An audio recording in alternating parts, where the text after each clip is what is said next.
evening, everybody, and welcome to the May 20th, 2025 meeting of the Portsmouth Zoning Board. So, I just want to welcome everybody and let you know that 636 Lincoln Avenue application was renoticed to be heard on the May 27th meeting next Tuesday.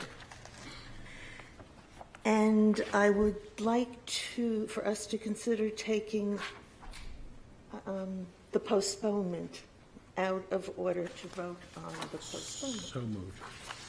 I have to read this in, but I have not found it yet. Did someone do that? It's item G. Yeah.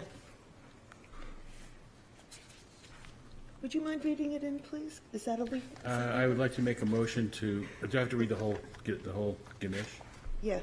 Okay, I would like to Sorry, make I'm just a slow here. motion to postpone the request of Colbia Enterprises LLC owners for property located at 1980 Woodbury Avenue. Whereas relief is needed to demolish and redevelop an existing gas station and convenience store which requires the following. 1, a special exception from section 10.440, use number 8.122. to allow convenience goods to use with 24 hours per day operation, parentheses, approved April 22nd, 2025, close parentheses. 2, variance from section 10.5B33.20 to allow for a front lot line build out of 0%, where a minimum of 75% is required for a commercial building.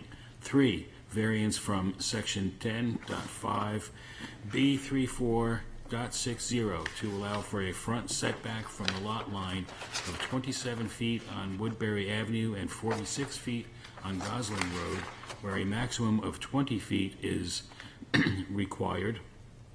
4, variance from section 10.583.10 to allow for parking spaces to be located between the principal building and the street. 5, variance from section 10.835.32 to allow for drive-through lanes, bypass lanes, and stacking lanes to be located within 13 feet of the property line where 30 feet is required. 6, variance from section 10.83531 to allow outdoor service facilities to be located within 38 feet of a lot line where 50 feet is required. 7, variance from section 10.843.33 to allow for pump islands to be located within 28 feet of the lot lines where 40 feet is required. 8, variance from section 10.1251.10 to allow for an aggregate sign area of 454 square feet where a maximum of 223.5 square feet is allowed. 9, variance from section 10.125.20 to allow a 134 square foot freestanding sign where a maximum of 100 square feet is allowed. And 10, variance from section 10.1253.10 to allow for a freestanding sign at a height of 26.5 feet where a maximum of 20 feet is allowed, and B, 2 freestanding signs at a setback of 3 feet where 10 feet is required. Said property is located on Assessor Map 239, Lot 11, and lies within the Gateway Corridor G1 District, LU-25-39. I don't see a date request for the postponement, so I think this is to be postponed until further notice from the applicant. Is that correct? Yeah. June 17th. June meeting. 17th, okay. Yeah, I thought I had that. Now, did you get all that, or would you like me Thank to you repeat so it? much. That was a beautiful reading. That was the motion to take it out of order. To take it out of order. Oh, yes. Is The motion is to take it out of order. there a second to that motion? Second. Would anyone like to speak to it? All in favor? Aye. Aye. Okay. And now we need to vote to postpone. I'm not going to make that mistake twice. You don't have to read it again. Oh, okay. I move to postpone. Okay, is there a second? All right. Thank you. Is that Paul? Oh, yes, thank you. All in favor? Aye. Against? No. Okay, thanks. All right, just a little business. Each presentation will be allowed 15 minutes. If you think you would like more, then let us know ahead of time, and the board will consider your request. And public comments are limited to 5 minutes. Okay.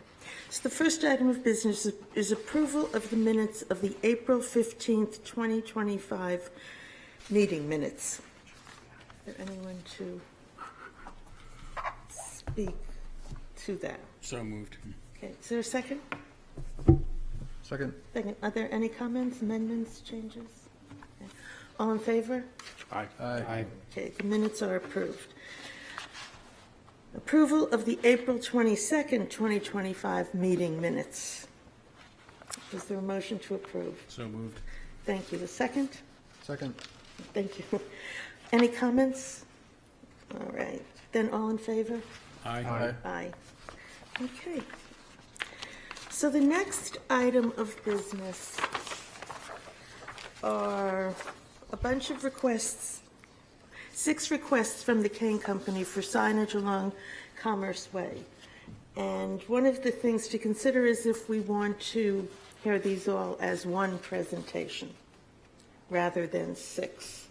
The suggestion has been made, so we can do that. And then we should consider if we want to vote on them separately by item number or as one. So I'm looking for some input.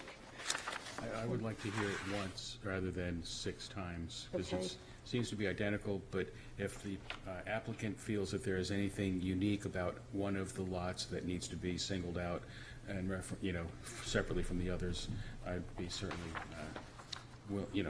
open to hearing that. Okay. And vote on them in toto or by item? Why don't we decide that after we hear I it? think that's really a very good idea. Thank you, David. Okay, so all the requests of the Kane Company for property located at 210 Commerce, 170 and 190 Commerce, 195 Commerce, 215 Commerce Way, and 75 Portsmouth Boulevard, 230 Commerce Way, and it is for signage at all those different places. So, Correct. do I have to read each of them in? What's the I would think so, but Okay, I'm going to read them each.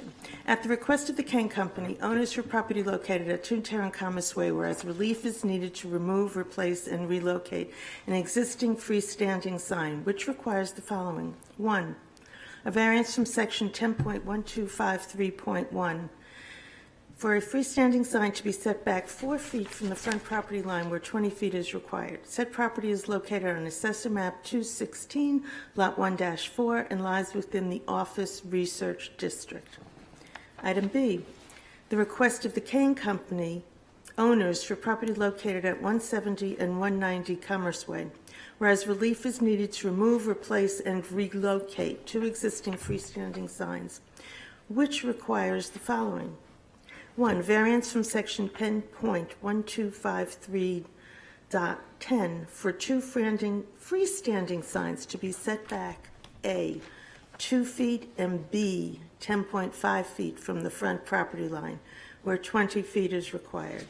Said property is located on Assessor Map 216, Lot 1-2, and lies within the Office Research District. The request of the Kane, item C, the request of the Kane Company owners for property located at 195 Commerce Way, whereas relief is needed to remove, replace, and relocate an existing freestanding sign, which requires the following. 1, variance from section 10.1253.10 for a freestanding sign to be set back 6 feet from the property line where 20 feet is required.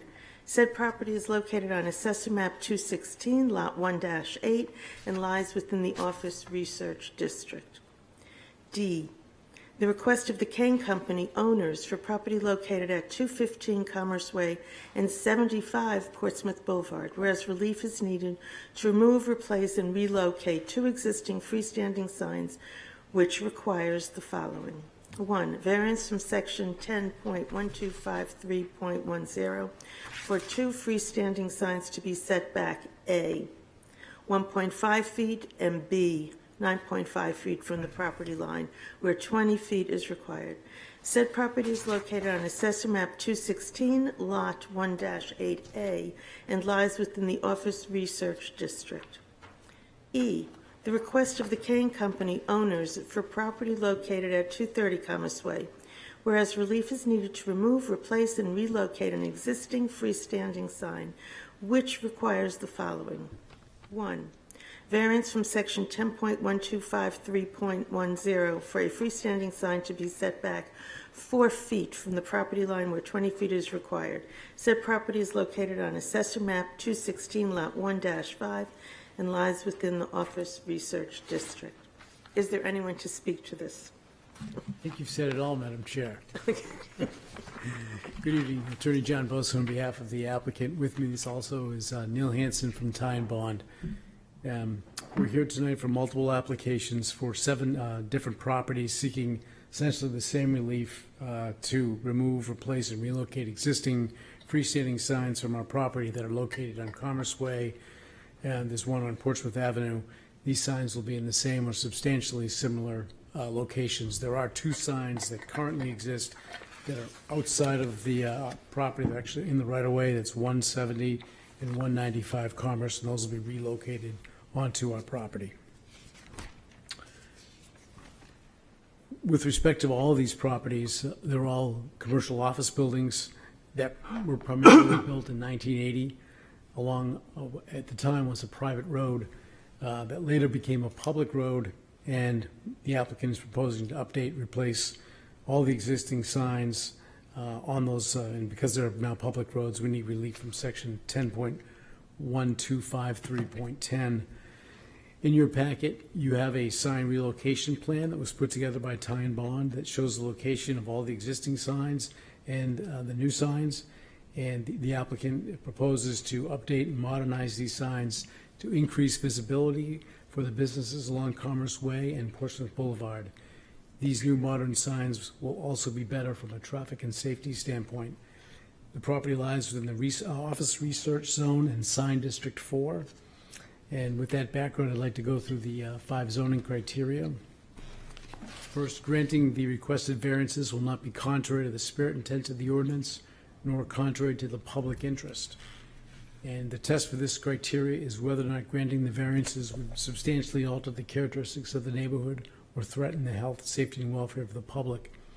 In this case, if you grant the variances, there would be no change to the essential characteristics of the neighborhood, nor would any public health, safety, or welfare be threatened. This property has been home to various businesses since the 1980s, and it's within a zone where these uses are permitted by right, so we do believe that that part of the zoning criteria is met. Next, we turn to substantial justice, and here the board conducts a balancing test. If the hardship upon the owner outweighs any benefit to the general public in denying the variance, then substantial justice will be done by granting the variance. And as this board knows, commercial uses all over our town have been sort of under threat since the COVID pandemic. So the continuation of businesses in this particular office park, such as the applicants along Commerce Way and Portsmouth Avenue, is very important, not only to the applicant, but we believe for the future success of our city. Enhanced visibility of these commercial buildings along the public right-of-way is both necessary and desirable. These signs have been tastefully designed by Portsmouth Sign Company and were done in a manner consistent with the goals of the sign ordinance. So it would be an injustice to the applicant to deny the variances that are being sought tonight. Next, the value of surrounding properties will not be diminished by granting the variances. The surrounding properties and those in the vicinity will not be negatively impacted by the relief that we seek tonight. The proposed signs will help increase visibility for the site, which should help direct traffic to the site and away from neighboring properties. Next, in terms of hardship, this property is unique because it's a large business office park that's located outside of the downtown area, so adequate signage is required to ensure its future success of the businesses, and also increase visibility for not only for those businesses, but also from a public and safety standpoint. So prominent signage is certainly appropriate for this location. The use is also reasonable because it's a business park, which is again permitted by right.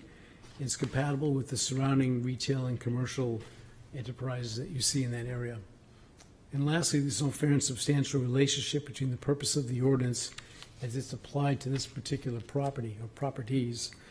The purpose of the sign ordinance is to maintain and enhance the character of the city's commercial districts and to protect the public from hazardous and distracting sign displays. Neither of the proposed signs, none of the proposed signs do anything to distract from the character of the district, nor is there nothing hazardous or distracting about the signs. So for all those reasons, the applicant does respectfully request that the board grant the variances here tonight. Again, happy to answer any specific questions you have, but we see this as a pretty straightforward request. Neil and I are here to answer any questions, though. Denise? I think I just have one question. It's on 210 Commerce Way. Okay. The existing and proposed conditions seem to show that there is no freestanding sign on 210 Commerce Way right now, but the application refers to placing the sign in substantially the same location. So I'm a little, I think, why, if it's not replacing a sign in the substantially the same location, what's the hardship that yeah. causes it to need a setback variance? I thought there was 210. This is 210. 210 and 230, I don't think have existing signs, but the signs in the park. Oh, I got you. I'm sorry, yeah. So that's correct, but the sign, with the sign setback line, which you'll see in your packet, it would put the sign actually in the parking lot. It's up on the screen. Yeah, sorry. Well, okay, thank you. Mr. Ram, I'm sorry, you're next, Mr. Ram. Thank you, Madam Chair. So your overall diagram is the one called Overall Site Sign Location Plan, repeated numerously. But let's look at page 40 of our packet. Over on the lower left-hand corner is a representation of the proposed sign.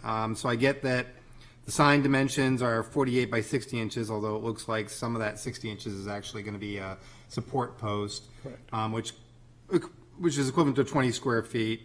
But I'm a little confused by some of the other dimensioning here. You have 81 inches dimensioned out, which looks like gets to the top of the sign in red, but in the opposite side you have 120 inches, which by my calculation is about 10 feet.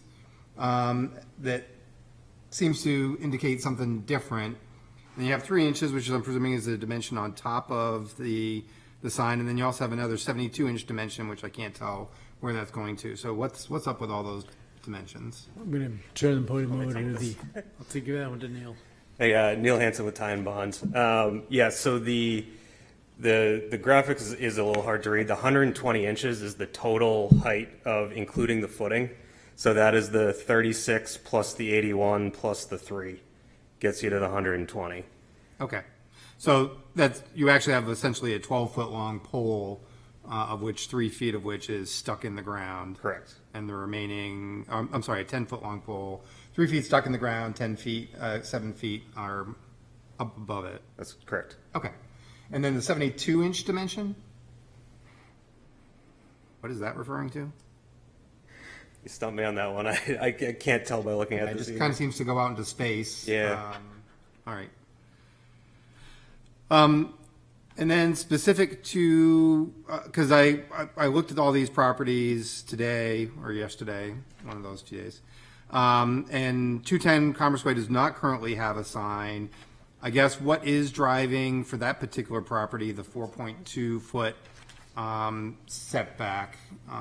Is it, visibility is, what's driving this saying, hey, this is the right spot for it? Yeah, so generally they're all the sites we're asking for slightly different relief on all the sites, and that's mainly just based on the site conditions and trying to locate the sign in a place that will be largely visible from the road, but also won't block the sight lines.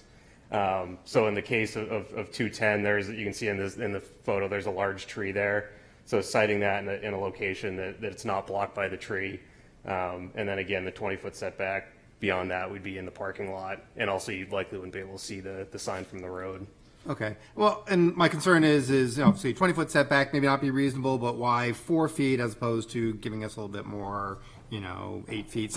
You're kind of all over the place with some of these dimensions, so I'm guessing that there was something that drives that, but I'm just trying to understand why you need so much relief from us. And maybe there is a legitimate reason, it was not clear in the application. Yeah, I mean, it was just really trying to find a location that had the best visibility for the roadway. I mean, mainly these are wayfinding signs with addresses. The properties that don't have them now, without being able to see the number on the building, there's no way of identifying them. So it was really just a visibility from the street. Okay. And then I guess the one that most concerns me is for 215 Commerce Way, which is also 75 Portsmouth Boulevard, same parcel. But it's really the 215 Commerce Way one, looking at page 78 of our package. That one is particularly close to the property line at 1.8 feet, essentially. I think it's advertised as 1.5. It's kind of on a corner there, coming around, and then that particular property is sort of shown on the page 80 of our packet. It's probably the one that has the most current wall signage associated with it that is very prominent, very visible.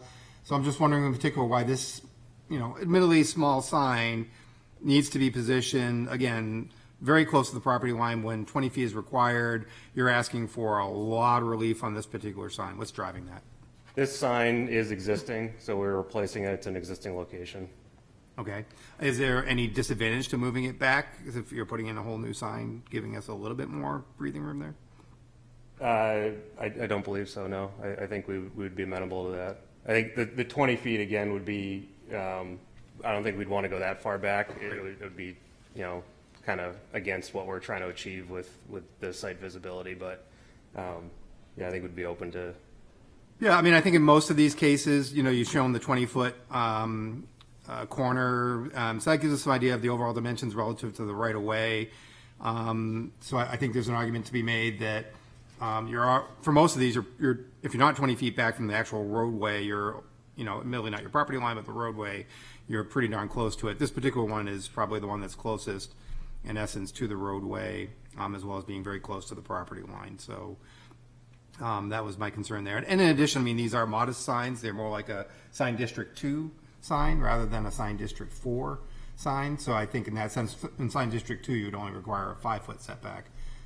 So I think there's a good case going on here. Just that particular one I was concerned with. So that's all. Yeah. Okay, Mr. Mantle.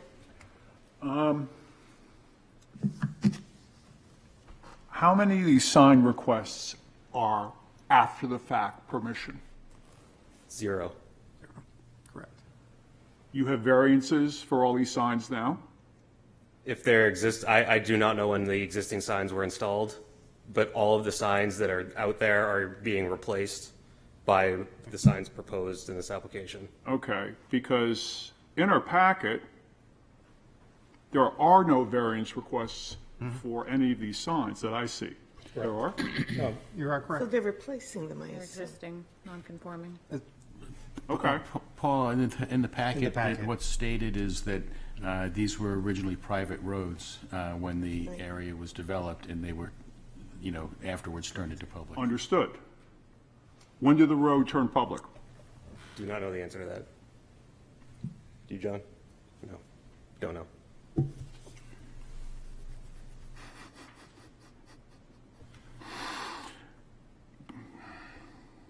Anybody else? Was that the question? Yeah, and got no answer, but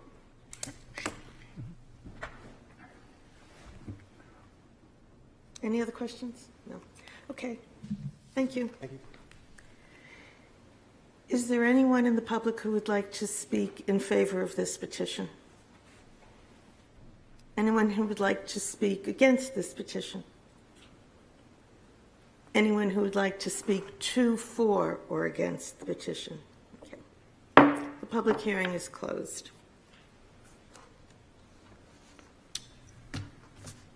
What would you like to do? I would like to make a motion to approve, I'm not going to read them all, items A through E as presented and advertised with the, Stipulation. what? Stipulation. Yes, thank you. Is there anything else you'd like me to say? Joint motion. The handle is right in the middle of the back. Anyhow, stipulation that for lot 215, the sign shall be located an additional 5 feet farther back than indicated in the submitted materials. And that is the extent of my motion. Five additional. 6.5 feet. Yes, 6.5 Back feet. from the road. Back in. I'll second that with Oh, thank you. stipulation. Okay. All right, go ahead. You're on, Mr. Rossi. Okay. Let me see if I can, I have to get my little cheat sheet out. Do you have that? There you go. So the variance is not being contrary to the public interest and observing the spirit of the ordinance, the purpose, and spirit of the signage ordinance is, as stated in the application, to maintain and enhance the character of the city's commercial districts and residential neighborhoods. This is a commercial office area. The signage is consistent with that use and will not distract from it in any way, and it will actually enhance it by making it easier to find buildings of, the intended buildings within a fairly large complex containing a lot of different lots.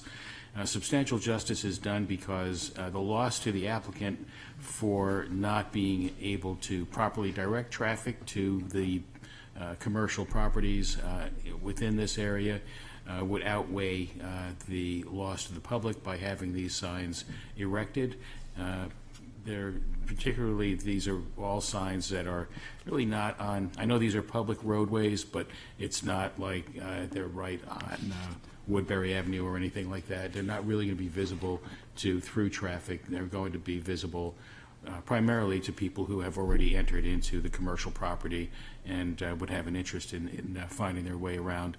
The values of the surrounding properties are not diminished. Each property bordering on others within this package of requests, since they're all undergoing very similar treatment, one is not going to impact the value of the others. And again, since you really won't be able to see any of this unless you take an exit from the through traffic areas and go specifically into this complex, it will have no impact on properties that are in the broader definition of the neighborhood. Literal enforcement of the ordinance would result in unnecessary hardship because of the special conditions of the property. The special conditions are that in some cases the setbacks would place the signage in an unreasonable location where they would not be visible from the roadway, or they would diminish the accessibility of certain parking areas. And overall, the locations of the signs are consistent with what's already there, regardless of whether those had variances or whether they were grandfathered in. There's really not much of a change going on here. So the literal enforcement of the ordinance would really not serve any purpose related to the intentions of the ordinance, and therefore that criterion is also satisfied. And that is my motion. Anything to add? Yes, thank you, Madam Chair. So, back to the spirit of the ordinance, I do think that what the applicant is presenting here, really these are relatively modest signs of 20 square feet in overall dimension, which is really equivalent to a sign district 2 as opposed to sign district 4, which this office research is actually located in. Sign district 4 has a freestanding sign limit of 100 square feet, so 5 times as much is what the applicant is asking for. So the applicant's really only asking for 20% of what they would be allowed. And when you look at that, and then saying, okay, well, sign district 2, your setback requirement is 5 feet. So really, this is more in accordance with what sign district 2 would be looking for. Not the 20 feet has the idea that, hey, you got a big, tall sign that is there. That is not what the applicant is asking for here. So I do think that relief from the 20 feet is appropriate. Additionally, I think, from a hardship standpoint, The applicant has shown that, this is some existing layouts. This was set up a certain way back many years ago, that, forced signage closer than the 20-foot, which was subsequently applied to it when the property lines were sort of set up differently, when this became a public way at some undetermined time, but it did occur, and when that happened, what was there was grandfathered in, essentially, but now that they're trying to upgrade that to a more uniform appearance, which I think is a positive thing for this complex, is reasonable to not have to expect the 20 feet to make sense with the way that the parking lots and everything when that was laid out. And then they also, again, from the spirit of the ordinance standpoint, show in many cases that it's really 20 feet. The sign is still 20 feet from the traveled way, even though their property line is closer to where the sign is at. The overall effect of it is still essentially, even with the characteristics of what we're looking for in the office research district. And I think one of the other unique parts for this, for the hardship, is that the same applicant owns so many of these properties, again, going back to its history as being one large property that was, developed uniquely. Basically, the applicant owns many of these properties. They are putting the signs in, to create like a uniform appearance and feeling to the whole complex, which I think is overall a positive thing as opposed to the hop skip methodology that apparently created the signage was there. And then the stipulation I think is important, because the one sign that I did feel was, unusually close to the road. We're adding another 5 feet to it, essentially making it 6.5 feet, which again goes back to that whole spirit of being at least 5 feet away and more like a sign district 2. So with that, I recommend approval. Okay. Yes, Mr. Mantle. Unfortunately, I cannot support this ordinance. The applicant hasn't demonstrated any hardship. He doesn't know when the road went public. He states the existing signs are old and violates the setbacks. I do agree, they all violate the setback. The Irving sign is not old, neither is the Novacure sign.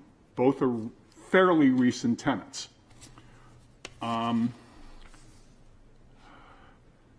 There is no hardship here simply because you could comply with the zoning ordinance. Every one of these buildings is well marked. Yeah. No. Yes, Mr. Mattson. Yeah, I just had some thoughts. I guess for me, 2 factors that swayed me is, first of all, the actual property lines aren't where the right-of-way, where the road asphalt ends. They're actually set back quite a ways into the grass already. So the effect is that the signs are further back from the actual road than would imply from the measurement. And then second, for me, a big thing is I understand the logic of having a sign setback, and that in this situation it may not be as important. But for me, what was important is that there's the triangular 20-foot sign exclusion zone. I can really see how that would have a safety issue, and none of these signs are in that area, so there's no relief needed for that. So I found that an important factor. Mr. Mann. Yeah, I'll just add, there's discussion about already existing signage, but the 210 and 230 Commerce Way buildings actually have no wall signage whatsoever, having gone through there today or yesterday. Sorry, I'm losing track. There was really like no, there's nothing that's on the walls at all. You have no current way actually with no, signage for those of knowing what businesses are in there. It's kind of interesting. And then really most of the other properties like 170 and 190, I mean, I think that the existing signage is overall relatively modest. The one that I did think was, good size was 215, and that particular tenant has a good size sign associated with it. And again, that's the one that we're asking them to push it further back and away from the road to be more respectful towards what the zoning ordinance is really looking for. Thank you. Anybody else? No? Okay, then we will vote. A yes vote allows the signs on these 6 properties, actually 7. Mr. Neese? No. Mr. Mantle? No. Mr. Rayam? Yes. Mr. Rossi? Yes. Mr. Mattson? Yes. And the chair votes yes. So you are approved. Thank you.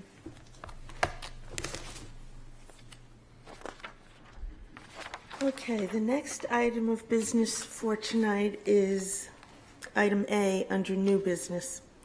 The request of Deer Street Hospitality LLC owners for property located at 165 Deer Street, whereas relief is needed for a marquee sign and a freestanding sign, which requires the following. 1, variance from 10.1251.20 for a 67.5 square foot marquee sign where 20 feet is allowed. 2, variance from 10.1273.10 to allow a marquee sign to be placed on top and to be 24 inches tall. 3, variance from 10.1253.10 to allow a freestanding sign to be set back 0 feet where 5 is required. Said property is located on Assessor Map 125, Lot 17, and lies within the Character District 5 Municipal and Downtown Overlay Districts. Is there anyone to speak to this?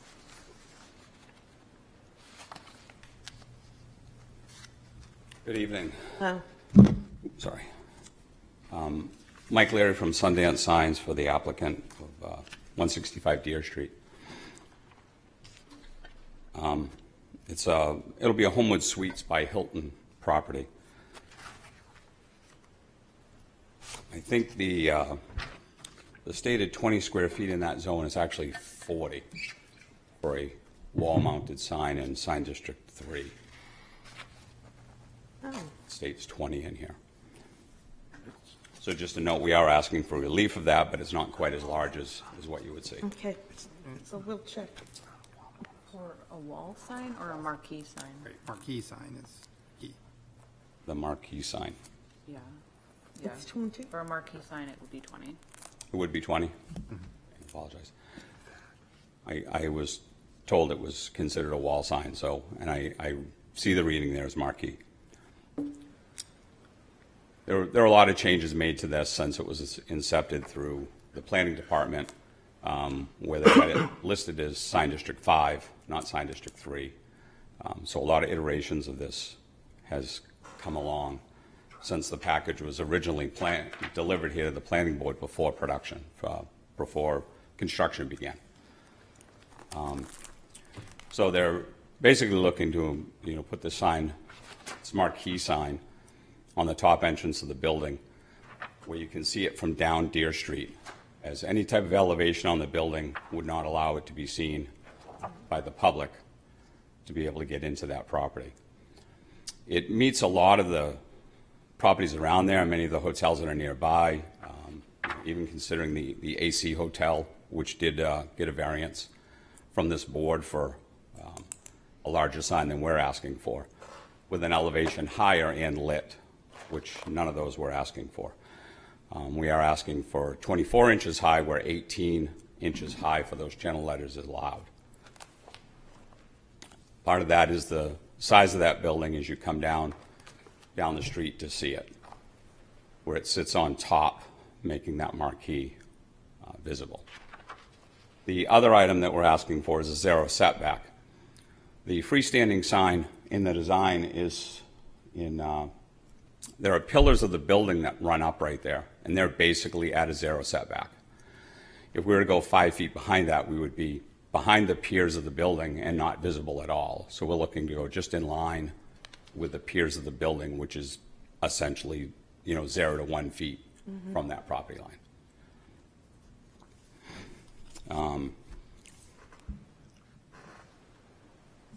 So that's pretty much our case. I'd like to go ahead and state the 5 points for the variance for you. 10.233.21, the variance will not be contrary to the public interest. Granting the request of the variance would benefit the interest. The general public would benefit by granting of the variance, allowing identification of the hotel that would not alter the essential character of the neighborhood, and public health, safety, and welfare is not threatened. 10.233.22, the spirit of the ordinance will be observed. The proposal before the board this evening is not excessive and is not contrary to the spirit and intent of the ordinance. Sign ordinances to permit and regulate signs in a manner that protect the public safety and enhances the economic advantages enjoyed by the property owners.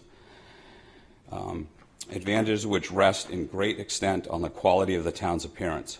The spirit of the ordinance is observed by the style that fits the elevation of the building. The applicant believes that the signage location is proposed, is adequately sized and placed to identify the hotel entrance and parking. Next one, 10.233.23, substantial justice will be done. Substantial justice will be done as the granted signage will benefit the applicant while maintaining the essential character of the area with no detriment to the general public. 10.233.24, the values of surround properties will not be diminished. The property in question lies near the HDC district, and signage proposed matches similar styles approved for other hotels in the HDC. The lighting of the sign will be a 3000 K cool white, which is the same lighting used in residential settings. And the last one, 10.233.25-10.233.32. Literal enforcement of the provisions of the ordinance would result in unnecessary hardship. Literal enforcement of the ordinance would result in unnecessary hardship. There are special conditions of the property which include the manner in which the setback of the streets would be mainly traveled by seekers of this destination. The signage is appropriate to allow people in the proximity to identify the building.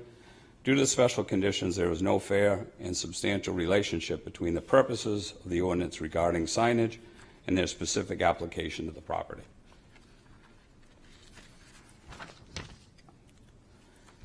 Okay, any questions? Mr. Bayham? Thank you, Madam Chair. So just taking a look at your general layout drawing, it's page 105 of our packet.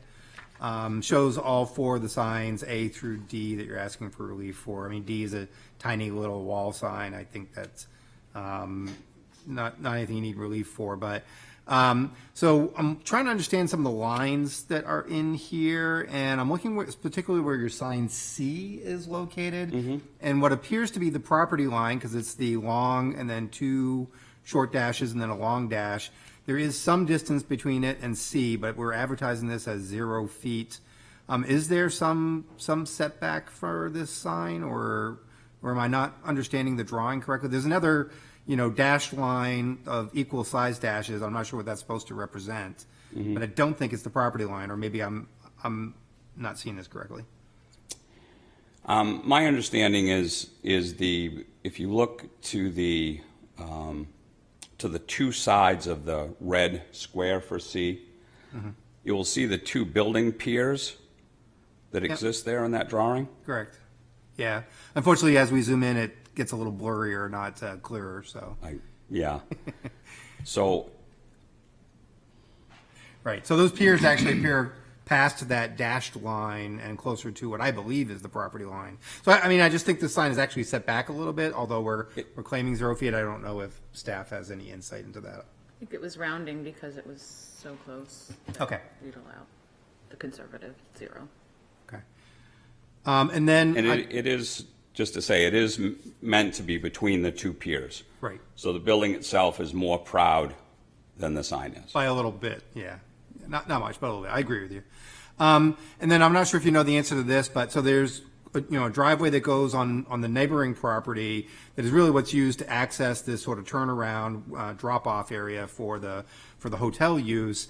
Do you happen to know that driveway? I mean, there must be an easement or something related to the hotel property that says that'll be in there, moving forward. Yes, that's what I've been told, that is an easement area all the way to, in the drawing off to the right, about where the gray ends, there's a line right there where that comes around. That's kind of the easement area. Okay, and there's clearly several feet between that sort of driveway area and where you're proposing to put sign C. So yes, there's some and that is all curbed in as well, so it's not. Okay. And then looking at page 107 of our packet, it's your prints, whatever. It basically shows the sign. So the marquee sign, which is limited to 20 square feet, but really, we're saying 67 square feet, which appears to be the result of the 2-foot-high letters times it being about 33 feet long total, although a portion of that is only 1 foot tall, the by Hilton, got to have that in there. So really, I mean, 67 square feet is probably generous. And then between all those letters, from what I've seen in other Homewood suites, although it's not present on the other Homewood suites already in Portsmouth, not sure why we need 2 of them, but we're getting 2 of them.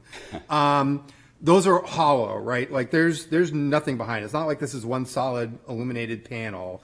These are like Individual. hollow letters. Yeah, they're standard channel letters that are front lit. So there is space between them, except for from the side view, which you can see there, shows the mounting. Yep. And then along the bottom in the top of this view right there, that shows the raceway where the wire run is as it Sure. is all mounted to. Okay. So right. basically, yes, you do see through that from both sides, the hotel and. Yeah, so there's a strip along the bottom, which is where all your wiring is going, but Correct. most of the height of the letters, from the looks of it, are just open air. Correct. It's not like it's one massive 24-inch Yep, tall. there's no back or nothing supporting that. Right. Yeah, I was a little curious, and this is a good sign question, so this is probably up your alley. Folded aluminum with gussets in shape of letters. So do you actually like change the? It's probably not. It got me curious as to what the heck that meant.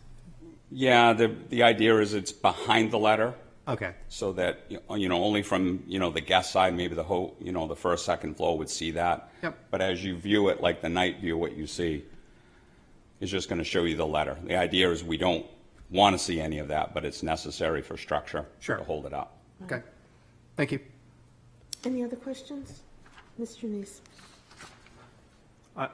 Yeah, this is just a question about why you have 2 signs on the front of the building right next to each other. You've got the one basically on the property line and the one above the door, the marquee sign, and you've got the freestanding sign. I mean, what is the freestanding sign? What purpose is that serving? I understand the marquee sign is up there so it's visible down Deer Street, but by the time you get there, you can.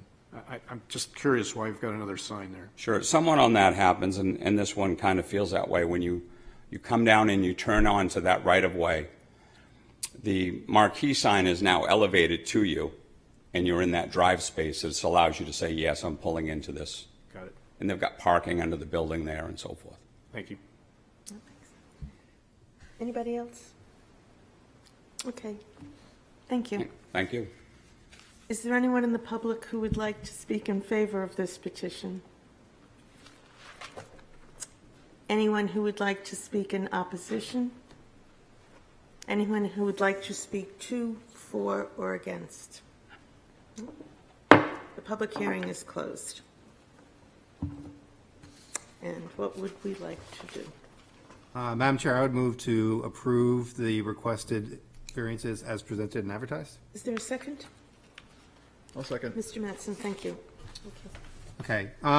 So again, there's 2 things that we're looking at here. One is the marquee sign and the overall square footage associated with it. Admittedly, seems quite a bit larger than what we allow. We allow 20 square feet. They're asking for over 3 times above that. That said, I think that the overall square footage of the sign is somewhat overestimated by the way that we look at it from a zoning ordinance standpoint, in the sense that some of the lettering is only 1 foot high. Yes, some of it is 2 foot high, which again also violates what we ask for. We ask for 1 foot maximum.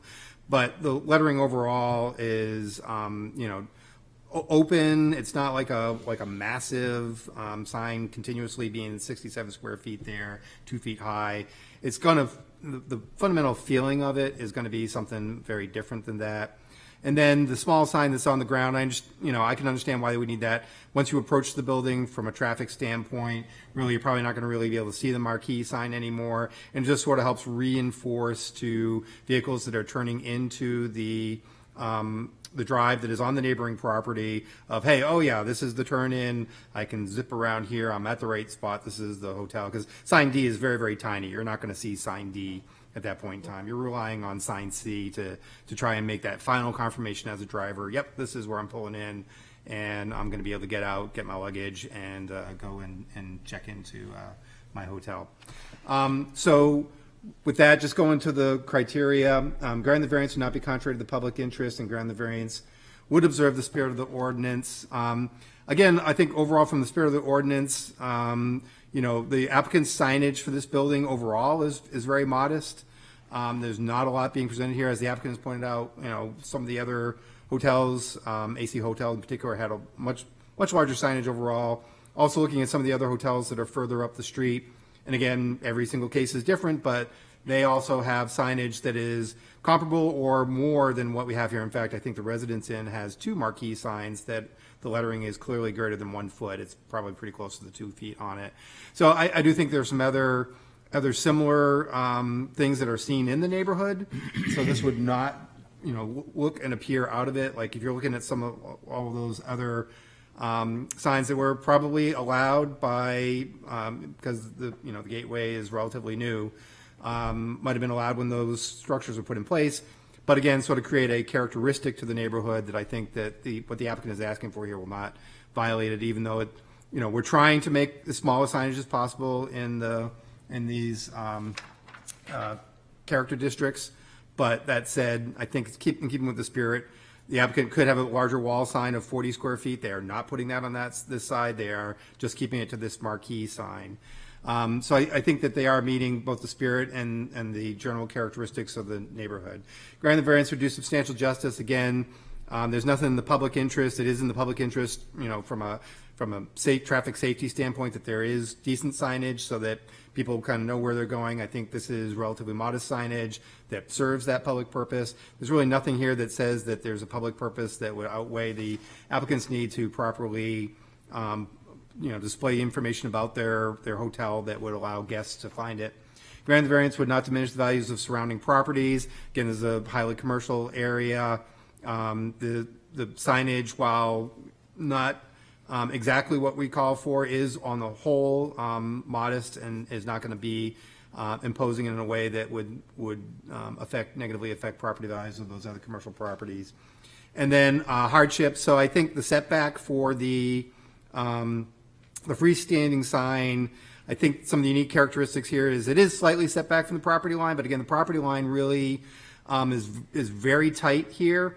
But the reality of the situation is that there is an easement that goes across onto the neighboring property line for a road.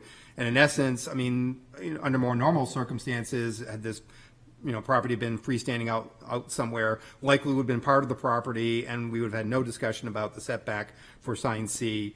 But it is the fact that is on a neighboring property, but is guaranteed by easement. So, the effective property line is farther away. So I think that's a unique characteristic about this property. And then sort of a situation on the corner here. It does not offer, with sort of the way Deer Street and Bridge Street come together, and then Foundry Place kind of coming together.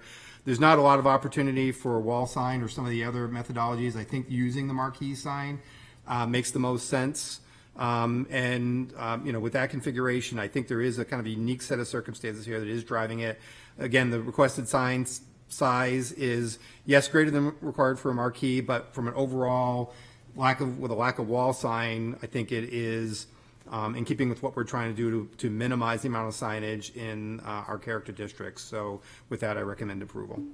Do you have anything to add, Mr. Metzen? Yeah, I'll just add, for the freestanding sign, a big factor for me is that it's actually located between 2 pillars of the building, and the building is slightly closer to the property line than the sign, so it seems completely reasonable to me. And then regarding the marquee sign, the convincing factor is that the fact that these letters are essentially see-through is a very different effect than if it was a solid sign.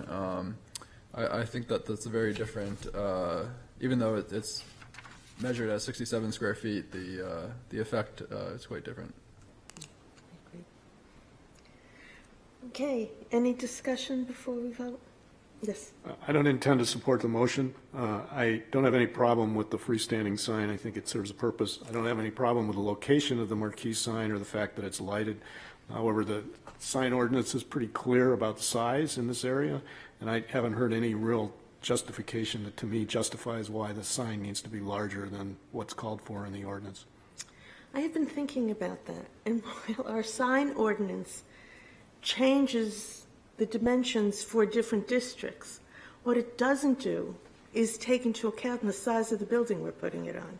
And I think that those sign restrictions don't often mean a lot when the buildings might be, one might be a third the size of the other.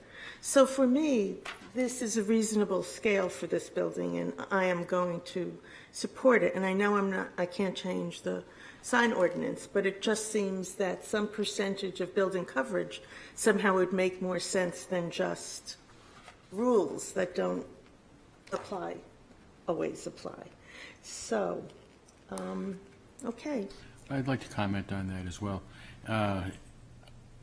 I shared that concern, but I think that, as Mr. Rayum pointed out, since there is no backing to the letters, the actual square footage of the sign is quite a bit smaller than what is being presented here. I don't know what it is, because you'd have to go back and calculate it based on each individual letter, and I'm not prepared to do that.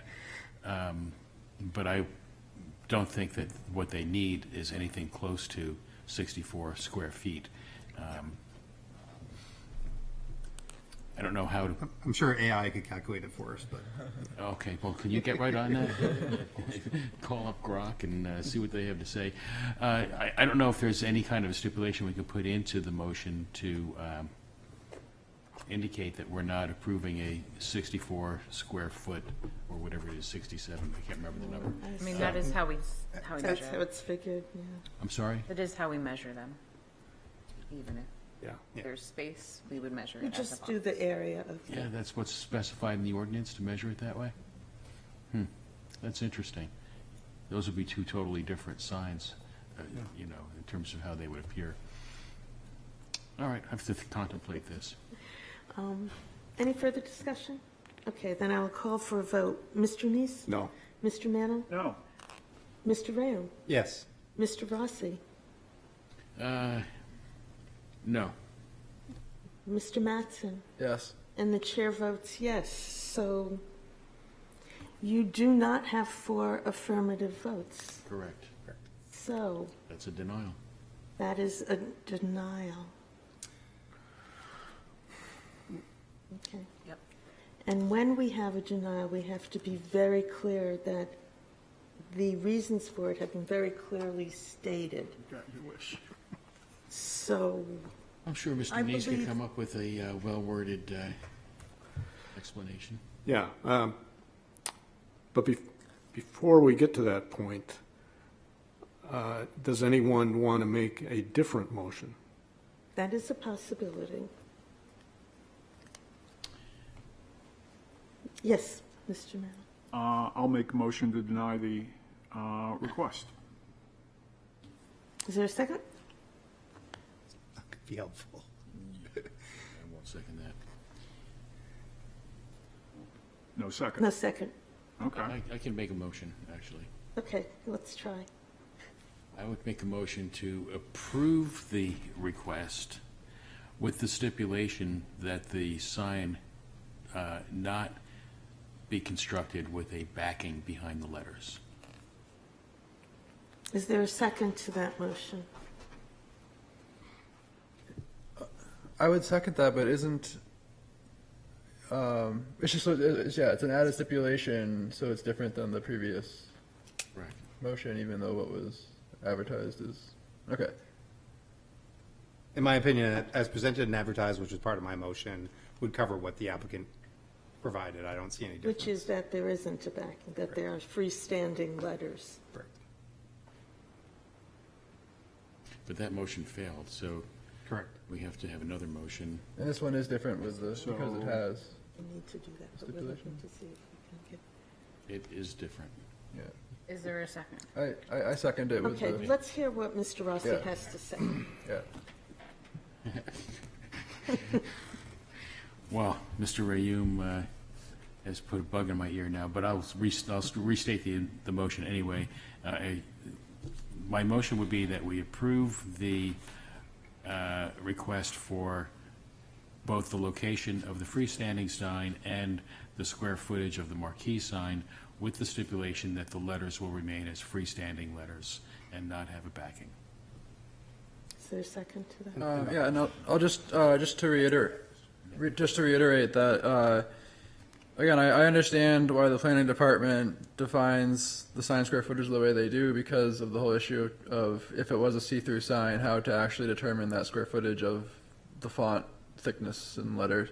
But because of that, I do think that this sign is a very different feeling and effect of the intention of if it was a solid sign that the ordinance would be envisioning. So with this stipulation, I think it's a reasonable relief request. It's a second, yes? Yes. Okay. Oh, I seconded it, yeah. Yes, you seconded. I was adding yes. to that, yeah. We took that little break in there, so I wasn't Oh, sure. yeah, yeah. All right. Discussion on this new motion? Yes. Madam Chair, I guess I'm having a difficult time understanding how this motion is different than the earlier motion. We voted on a motion that was the proposal as presented and advertised, and as explained by the applicant, the letters were freestanding. So even though we're just emphasizing that point in the motion, it's difficult for me to see how this is a different motion than what we already voted. What would you like to say to that? Well, that's the same argument that my colleague to my right made while I was formulating my motion.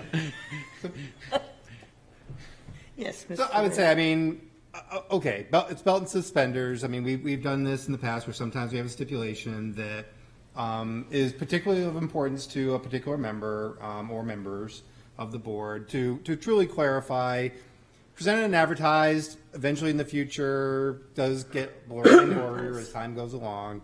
I can understand, you know, if we put it in the stipulation, when somebody reads it many years from now, that stipulation will be much clearer exactly what the intent of the board was. So I think it is different in the sense that it helps to clarify the intent of the board, and that would be the reasoning I would say it constitutes a different motion. Okay. I guess we will call for a vote. For me, the reminder that those letters are open and not one huge 64 square foot is a very different look on this building. I think it's a meaningful difference than if it were one large, solid rectangle. So, Especially when the people traveling Deer Street and Bridge are all looking for this location. I'm not sure that I understand what your point is. Well, that was the applicant's definition of hardship. The people who travel these streets are specifically looking for this location. Well, some people are. I still don't know. Yeah, that's not how he described it, but that's okay. Mr. Neese? No. Mr. Mantle? No, Mr. Rowland? Yes. Mr. Rossi? Yes. Mr. Mattson? Yes. And the chair votes yes. You are approved. Oh, you said yes this time. Is it yes both times? Yes, that's right. Okay, Mr. Rossi, too. okay. Then excuse me, you know you're approved now, right? Okay, I just want you to make sure. All right. Okay, so our next item of business is item B under new business. The request of 3201 Lafayette Road LLC owners and Jessica King applicant for property located at 3201 Lafayette Road, whereas relief is needed to allow a group daycare facility, which requires the following. 1, special exception from section 10.440 use number 7.12 to allow a group daycare facility where it is allowed by special exception.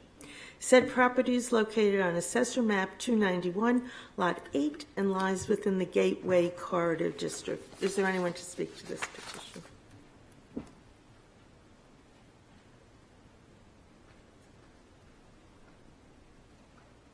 Good evening. My name is Jessica King. I am the owner of Wild Roots Preschool, and I am here to discuss the proposed special exception for the use. So just some of the basic facts. The childcare industry is rapidly expanding throughout the United States. Current cost of living, many of us know, a 2-adult working household is now a necessity. It's in the midst of an expansion. However, there are areas that have been defined as childcare deserts. New Hampshire is in one of those deserts, not necessarily the Seacoast region, but the Seacoast region is teetering on the edge of one of those, given the closure of some centers and the absorption into some larger centers. We pride ourselves on our programming. We currently serve ages 4 months through 6 years at our current location in Northampton. We provide children a hands-on approach, but we also operate in what we refer to as a boutique style learning. So the children don't have one designated classroom. They move from classroom to classroom throughout the day. And we refer to those as our learning labs. So our children from infants up get the benefits of sports and fitness programming. We have a running club for them that they do that the parents are able to participate in. We do a lot of family inclusivity. We do foreign language programming where they're introduced to Spanish, French, and Portuguese by 3 of our staff members. We also have community involvement. We have the owner of the Wheelhouse that just opened downtown. She's coming in to do some special projects with our kids tomorrow, actually. So we also are recognized as a military child care provider, a center for preventative and protective care within the state of New Hampshire, and we participate in New Hampshire Child Care Scholarship programming to make the programs accessible for everybody. So in this proposed use, the care would be provided on the ground level of the building for infants ages 6 weeks through 2 years. The second floor would then be for school-age children, pre-K through eventually grade 2, children for full and partial day programming. We would have to pull different licensure for kindergarten through 2nd grade programming with the state, so that would be something that's coming down the line. But up through pre-K, we can stay under child care licensing.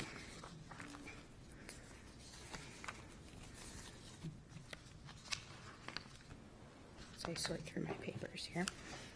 Some of the specs and safety. So childcare licensing requires 40 square feet of indoor space per child, 50 square feet of outdoor space per child. They also require a minimum of 1 toilet and 1 sink per 20 students. This particular location provides 3 toilets, 3 sinks, so that would maximize our children at 60 children. There are 4 points of egress throughout the building. There's emergency lighting throughout.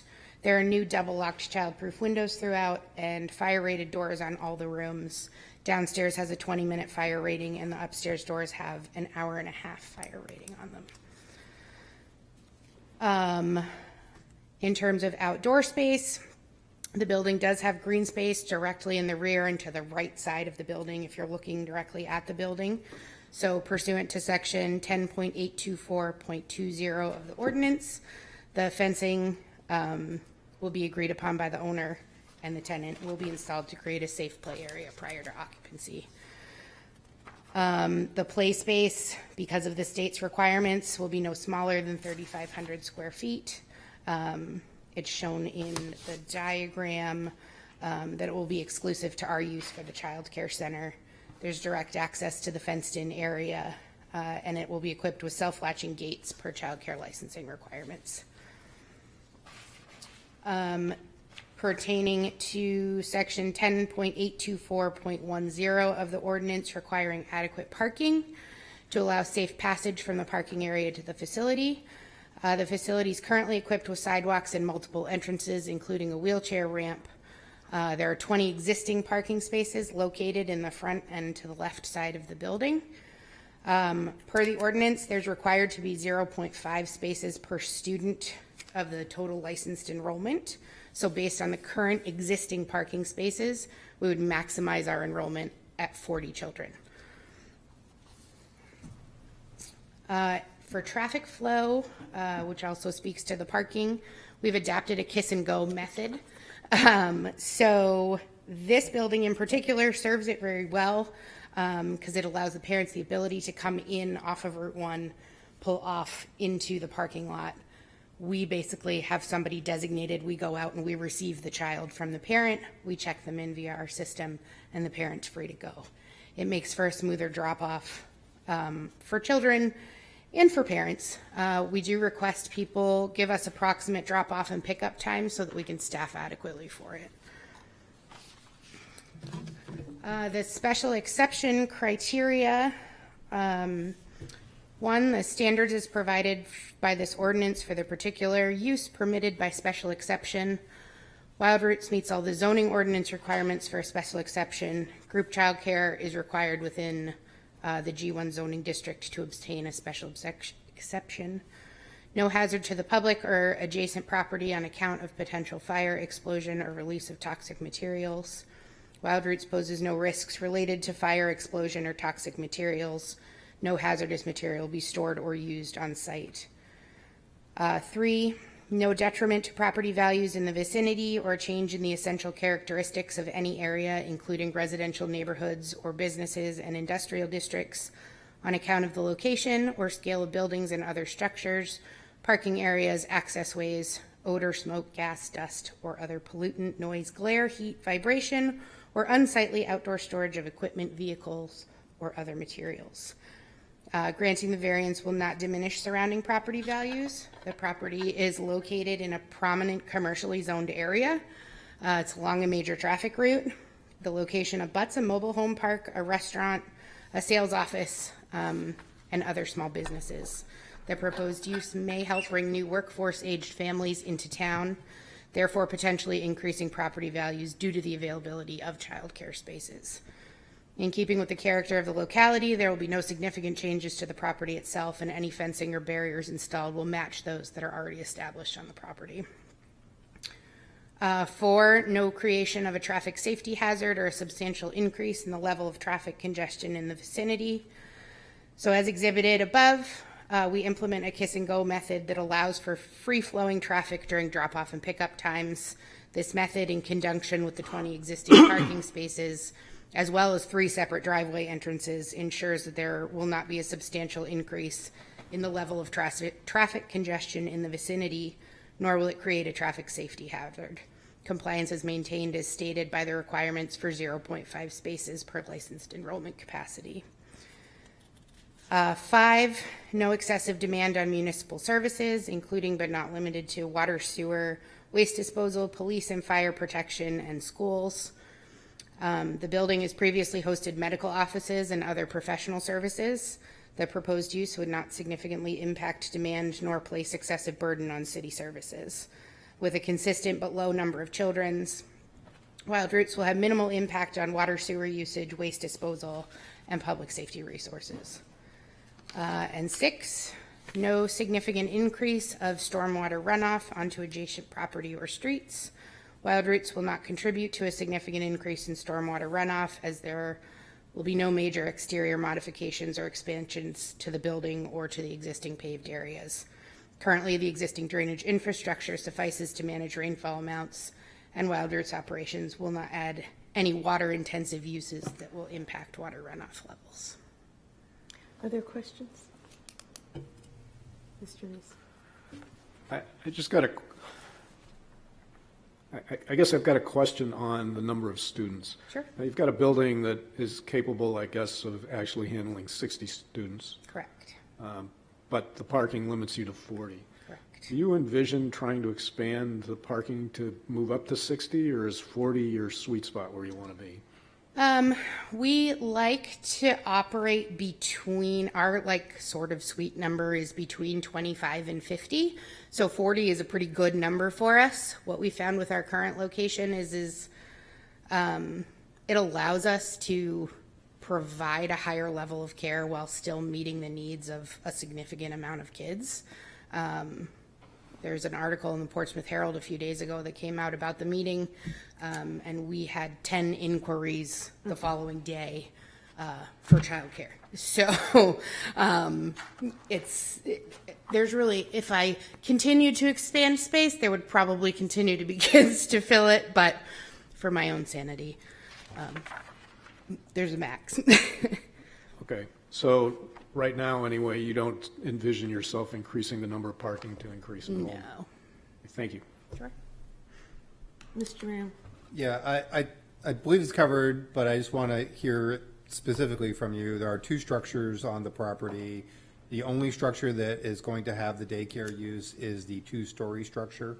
Correct. You will not have anything to do with the other one-ish story. I guess it's got like a little attic to it, but one-story structure. Correct. Okay, thank you. Yes, Mr., excuse me, Mr. Rossi. Thank you, Ms. King. Oh, and congratulations on such excellent credentialing and thank what you. appears to be a series of well-run centers. And, yeah, God knows there's a big demand. Where is the fenced-in area for play? So the property owners are actually here with me, and they brought a larger map if it's easier to see it. So we are proposing that it is, if you're facing the building, there's a green area to the right of the building. What page is it on of mine? 135.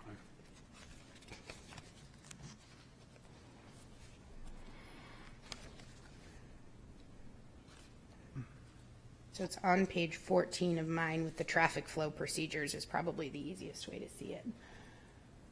So if you're looking, 132 is the picture of the back of the building. Which page is that for us? I have a picture of the back of the building and some driveway on 132, 133. Although my numbers are a little odd tonight. This one? Do you have that? 133 yes. actually shows Yeah, the, 133. yep, 135. yep. So that shows the back of the There- building. there are yeah, the back of the building is on 32, I think, and then it goes around to the parking. Okay, but the point is, it's set well back from Lafayette Road. Oh, yes. What are your thoughts about people who'd be coming southbound on Lafayette Road to drop their children off, and then will have to turn left onto Lafayette Road after dropping off? What, has there been any So kind we of traffic study? actually, where we operate currently is also right on Lafayette Road. So we tend to run, to encounter that same type of issue. We haven't had a whole lot of feedback about it. This particular location, there's a traffic light intersection Right. very close that would basically allow people, if they needed to turn left to go southbound, they'd be able to exit relatively easily. Because those are really the only two sort of traffic-related safety concerns that I have, one being the one we just discussed, and the other is the possibility of, the 6-year-old children darting out onto Lafayette Road if they wander out of the fenced-in area. But I guess the fenced-in area, it only is accessible from the building, is that correct? Correct, yep. Yep. Okay, thank you. Mr. Mattson. yes, I was just wondering roughly what the timing looks like of, like basically I picture a bunch of cars arriving in the morning. It was a little bit staggered just whenever parents got there. Sure. And then you got the partial day, so midday sometimes at some point parents will come for that. Yep. And then also again at roughly similar time at the end. Yeah, so we ask people to give us a 15-minute window, and if a lot of people are signing up basically on that same time period, what we'll do is we'll limit it to a certain number of families. So we'll say, okay, this 7:15 to 7:30 slot has already been taken by X, Y, and Z. Are you able to move to the 7:30 to 7:45 drop-off spot? Same in the afternoon. We don't really get a whole lot of partial day programming. I would say that's the rarity for us. If we do, they tend to move to full day programming. So there's basically a busy half hour to 45 minutes in the morning. We open between 7 and 7:30, and we close currently at 5. And it's about a busy half hour, 45 minutes, where it's just people kind of continuously coming in, but we haven't had any traffic issues or backups with that so far. Anything else? Okay, thank you. Thank you. Okay, is there anyone in the public who would like to speak in favor of this petition? Anyone who would like to speak in opposition? Anyone who would like to speak to, for, or against? The public hearing is closed. What would you like to do? Mr. Neese? I'd like to make a motion to approve the special exception as advertised and presented. Okay, is there a second? Okay, thank you, Mr. Mantle. Going through the criteria for special exception, this use is permitted in this zone by our zoning ordinance. There are no specific standards applied to it, but it is permitted by special exception, so that complies with the ordinance. There's no hazard to the public or adjacent property on account of potential fire, explosion, or release of toxic material. Daycare doesn't involve any of those activities, so there's no possibility of any there's no threat to the public from that. This is a commercial area, and this activity is allowed by special exception. It's difficult to see how this would have any detriment to any property values. While it's in a commercial area and it's near some residential areas, it's a fairly large property that's set off. I can't imagine that it would have any impact. There's been no evidence provided that it would have any impact on property values. There's really been minor changes to the property, such as fencing and everything, that's not going to affect any nearby neighbors. I don't believe there will be a creation of a traffic safety hazard or a substantial increase in the level of traffic congestion in the vicinity. This is the one that probably deserves a little bit of discussion. The applicant has shown that they have a plan for drop-off and pickup, which will have a pretty regulated traffic flow on the property with people entering at one spot and exiting at another spot. It's true that they're going to be entering and exiting from Route 1, which is a busy road. However, as pointed out, a little over a block away to the north, there is a traffic light which will interrupt the flow of traffic some, which should help people merge if they decide that they're having to go southbound, which is one of the questions that was raised. So it should help mitigate that. In addition, the applicant has a plan to space out the departures and I think perhaps the arrivals as well, which will also help mitigate any traffic. We're talking about 40 students, so possibly 40 cars added on Route 1 twice a day. I think that's probably negligible considering the amount of traffic that we see on Route 1. I don't believe there'll be any excessive demand on municipal services. This is basically a daytime operation for 40 students. That is not going to create an excessive load on water, sewage, waste disposal, police, or fire protection. I would hope it certainly doesn't create any need for police at the daycare. They are not planning any significant changes to the property at present. They're not planning to expand the paved area or anything, so there would not be any significant increase in stormwater runoff onto adjacent property and streets or the nearby streets. Given that it meets all the requirements for the special exception, I think we should grant the special exception. Thank you. Mr. Mantle, do you have anything to add? Mr. Neese said it all. Very complete application. Thank you. Okay, is there any further discussion? Okay, Mr. Neese, Yes. Mr. Mantle, Yes. Mr. Graham, Yes. Mr. Rossi, Yes. Mr. Mattson, Yes. and the chair votes yes. It sounds wonderful, thank you. Do you want to take a little break before we go to, we have the regulations to discuss?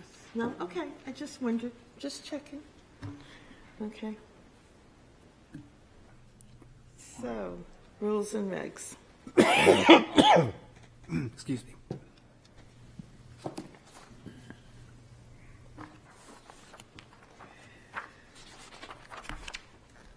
Are we having an open discussion? I think we are having it, yeah, I'm not going to try to rein you in.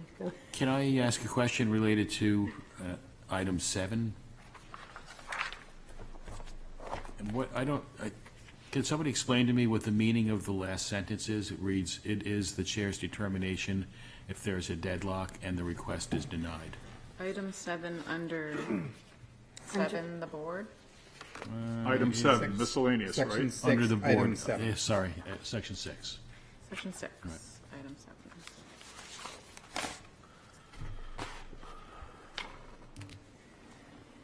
I haven't found this yet. Can you let me see it, please? This Page was 144. part of our discussion last time Yeah. on tie votes. If you Yeah. recall. Yeah, I do recall. Not that I mean, I recall the discussion. I can't say I recall all the details. I think that, I am not sure what that means, but that was part of the reason we asked Page 6. the motion maker to please describe what failed, so that if it is denied, we have the means to protect ourselves, to say this is the reason. Should there be asked for rehearing or any, yes. I think. Go right ahead and take this from me. So I think there was some question at the last meeting whether the sentence was needed or not. And I think the idea of this sentence is that, the way I interpreted it when I read it, is that it's entirely possible that you could get to the point where you have a series of motions and they all fail on a tie vote, and at some point the chair says, that's enough, we're done. Do you remember this, Mr. Ram? Have you been in that situation? Well, we had a lot, these two paragraphs, 7 and 8 Yeah. of section 6 are the ones that we had the most discussion Right. on, I think, last Right. time. I think it's another attempt to try and address, I think, Mr. Neese, you had probably the most concerns with it, and we kind of saw this do loop of motion. And I think this just sort of reiterates the chair's power, which I think the chair already has it, but I think just sort of reiterates the, belt and suspenders, reiterates the chair's power of, hey, timeout, we're deadlocked, we're going to consider this motion making at an end, and we're going to, gather some facts about the situation that can then be used to inform the applicants of the board's thinking. Then I would suggest a slightly different wording to make that more clear. Something along the lines of,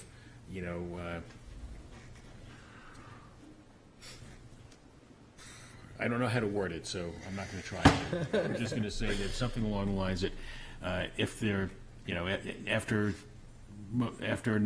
successive motions are made, none of which pass, the chair has the discretion to call an end to further motions, something along Put those us lines. out of our misery. Yeah. What? Put us out of our misery. Yeah, something like that. Something like that. Yeah, But essentially says what this says. not really, How is it different? because I have no idea what this sentence means. It is the chair's determination, or you could say the chair may make the determination that there is a deadlock and the request is denied. Okay.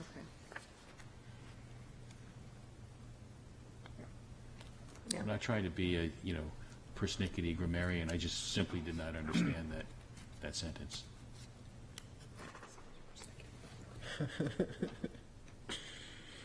Rules are persnickety, right? I mean, by definition. So it will read, the chair may make the determination that there is a deadlock and the request is denied. Yes, That's good. thank you. Now I understand it. Thank you, Tom. Okay. Okay. Yes, Mr. Neese. I just have a question on page 8. We're looking at the red line version now, Tom? Yes, sorry, the red line version. Paragraph 4, at the end of the second sentence, is it supposed to say an application for a variance or special exception? Right now it says of special exception. Yes, I don't think so. Which item are we on? Sorry. Page 8 on the red line version. Section 7, item 4. Item 4. In purple, it says for a variance of special exception. I believe he's right. It should be for a variance or special exception. Yeah. Right here, clear changes from. A typo. Right there. Yeah. Okay, gotcha. Maybe there is a special exception for it. Okay. And I still have a problem which I can't find right now, a concern. I don't understand. I'm trying to find it. It's Third where we paragraph talk down. about, we talked about this at the pre-meeting, maybe Jill. Minimum requirements? Where it talks about meeting minimum requirements Page 4. that the planning board will allow it, send it through if it meets minimum requirements. And I would like to get rid of the word minimum. It either meets the requirements or it doesn't. I don't see what good that's doing us, and, Which, okay, it says, Page 4. Jillian, which part of it? Page 4, I believe it starts with. Item site- 6. Item 6. Section 4, item 6. right. Okay, And then item it's also 6 is mentioned it in like And the it's 7. mentioned somewhere else too, yeah, 10. yeah. So, minimum requirements for Attica Oh, number 10, plans, I sorry. don't see Minimum requirements. why we need that. You just wanted you to say strike the word I want requirements? to get rid of the word minimum. That's my recommendation. It's my suggestion, Makes sense. yeah, because the requirement's a requirement. Sure. Okay, So anywhere where it says minimum requirements, we'll just strike minimum. yes, unless there's something questionable that I haven't, we haven't seen, but I would say yes. Oh, yeah, it also says it in number 6, minimum requirements, yeah. Correct. Number 6 and number 10 make Yes. sense to it. 7. And number 7. Yes. Okay.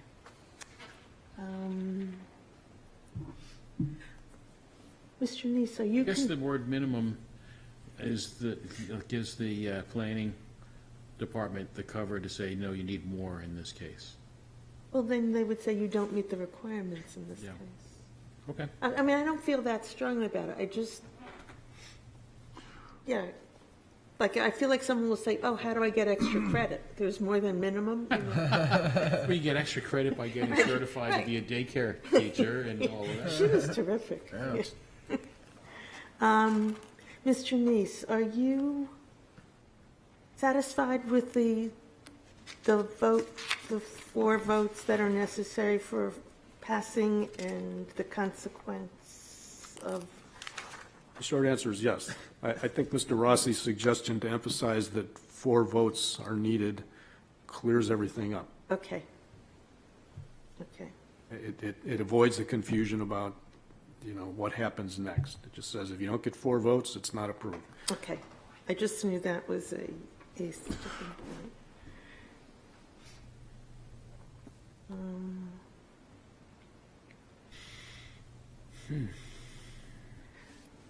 Okay, there's another one that I can't find.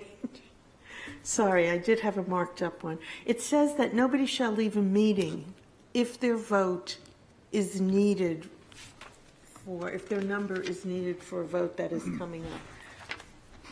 I don't think anybody should leave a meeting. It says without permission, I think. Or maybe it just says leave a meeting, and you just don't leave a meeting. Yeah, go ahead.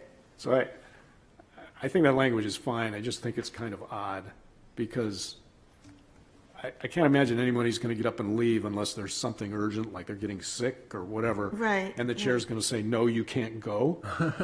I mean, I think the language is fine. It just emphasizes, we don't want you to leave and Right. wind up And it says removing a quorum. specifically because, right, so Yeah, it's, maybe we just say, if it just what need to say, you can't just get up and leave a meeting. They may- section 6, item number 12. I don't know.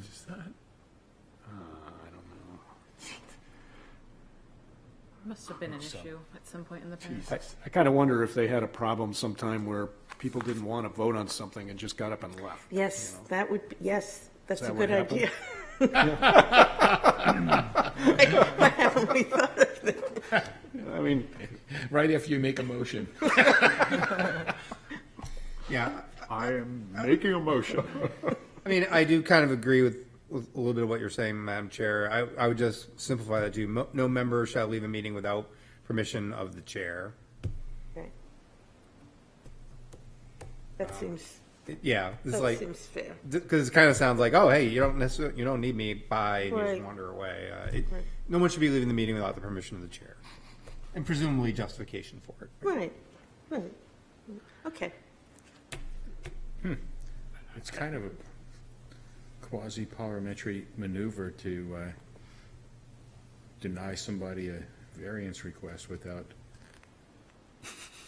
yeah, it's something Don't even like, consider something like it. the US Congress would do, or the New Hampshire legislature. They lose the Oh, I quorum. don't like this, we're gonna leave. So Let's not two vote. people can leave, Just not one. Right, right. just not three. Okay. Were you going to say something? Yeah, I am. I didn't bring this up before, so, but just a comment, you know, as a new member, I sometimes wonder if it would be more transparent if when we recuse ourselves, we announce the reason why. And as a new member, that would kind of help understand what the standards are. You know, they say it's a jury standard. Well, okay, but I mean, how is that getting applied in practice? Tom, I think that's not practicable. Members may recuse themselves because they have a personal relationship or a business relationship with an individual that they don't wish to reveal to the public. And as long as they're recusing themselves, that's not, Yeah, okay. that's nobody's And- business. Our norm seems to be if you get an abutters notice, then you recuse yourself. Yeah. As a minimum, yes. Yes, And you can always state why if you want if you, to. yeah. Oh, okay.